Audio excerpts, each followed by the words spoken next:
टाटो बच्चों अस्सलामु अलैकुम वरहमतुल्लाहि वबरकातुहू। उम्मीद छम जे तुह सारी ओसियो वारतकार अल्लाह ताला थनो सलामत।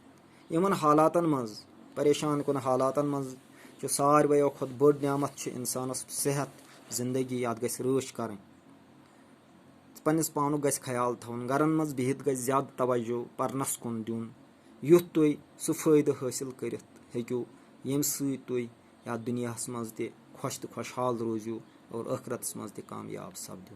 टाटो बच्चों 8वीं जमात हंदे बापत छुस बह कशीर जबान हुंद माश तुलरे हुंद 10वीं सबक हेत तह ब्रोह कन बह हाजिर। बह पर सबक तुह थो सबकस कुन जोन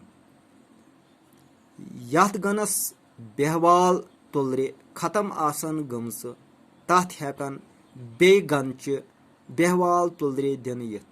अगर रन या कारकुन गैर गनस मज अचन तस पे हमल यवान करन तो मौकस पे सह मारस सपदान। बेहवाल नर ते नर तो यम या यमो मज कह अखा रानी सत जिनसी मिल करान तो रानी ठूल त्रावान। यिथ पट यम नर तमाम तुलरन हंद मल तो रानी गनच मोज।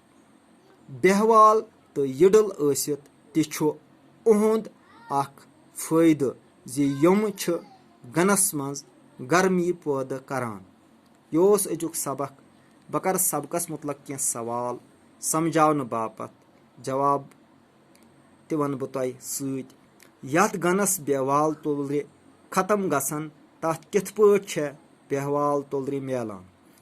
यथ गनस बेहवाल तुलरे खत्म गसन तथ दोयमि गन पे बेहवाल तुलरे मिलान। गनचन तुलरन हुंद मूल कमो तुलरो मज आसान। गनचन तुलरन हुंद मूल बेहवाल तुलरो मज आसान। यडल तुलरे कम आसान बेहवाल तुलरे यडल आसान। बेहवाल तुलरे क्या गनस मज पैदा करान बेहवाल तुलरे गनस मज गर्मी पैदा करान। अजुक सबक यह उम्मीद छम जे तुह करू किताब दियो वारिया नजर परनस सत करू लेखनस पे दियो पूरा तवज्जो पूरा कोशिश कि